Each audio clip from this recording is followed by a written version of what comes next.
Someone needs to tell Australian cricketer Usman Khawaja that grandstand is a noun, not a verb. For the third match in a row, all the pre-game talk is about the Pakistan-born batsman's bid to score political points. He's paid to score runs. Khawaja made headlines before the Perth Test when he revealed he was planning to wear shoes protesting the war in Gaza. He wrote, "All lives are equal and freedom is a human right" on his shoes, insisting he wasn't taking sides in the conflict.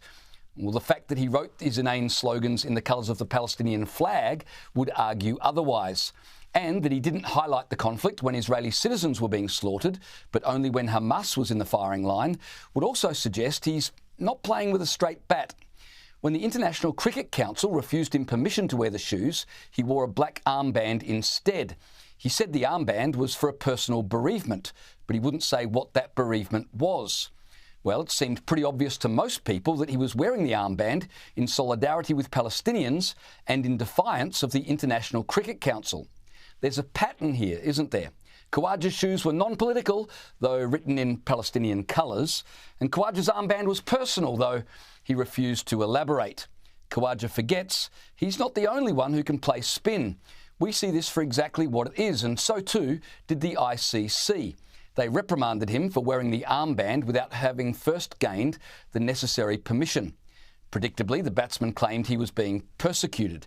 And if you believe that, you probably believe that Jesus was a Palestinian and that queers are rock stars in Gaza. A mob chant "Gas the Jews" in Sydney, while another mob throw rocks at a Caulfield synagogue, while yet another mob chase Jews from their Melbourne hotel. But the real victim is Usman Khawaja. Spare me.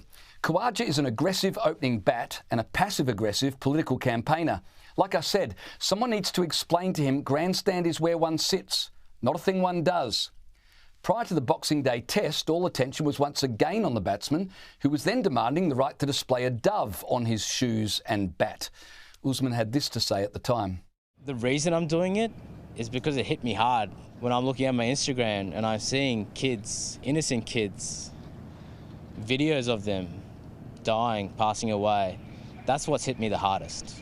I just imagine my young daughter in my arms and the same thing. I get emotional talking about it right now again, and for me, that's the reason I'm doing this. I don't have any hidden agendas. I don't get anything out of this. I just feel like it's my responsibility to speak up on this.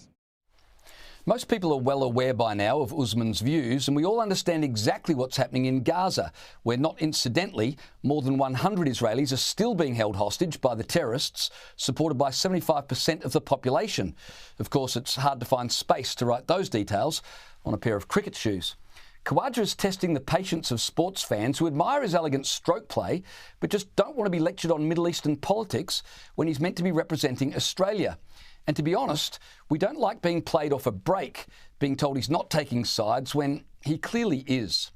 Well, last night at Kirribilli House, where the Prime Minister was hosting a function for the Australian and Pakistani cricket teams, Anthony Albanese decided to get involved.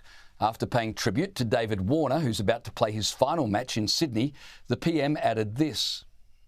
I do want to acknowledge lastly as well your opening partner, Usman Khawaja, for the courage that he has shown in standing up for human values is what he has done, and it has shown courage, and the fact that the team has backed him in as well is a great thing. Elbow's definition of courage is writing a pro-Palestinian slogan on your shoe? Seriously, give me a break. All that time Anthony Albanese spent out of the country is starting to show. If the PM had been paying any attention to what's happening in his own backyard, he would surely know it doesn't take much courage to write a slogan on your shoes in Palestinian colours. But try walking around any capital city in this country at the weekend while holding an Israeli flag and see how you fare. That would take courage. Try walking around Anthony Albanese's electorate wearing a Star of David around your neck and see what kind of reception you get. I guarantee it won't be as warm as the one Usman Khawaja got at Kirribilli House last night.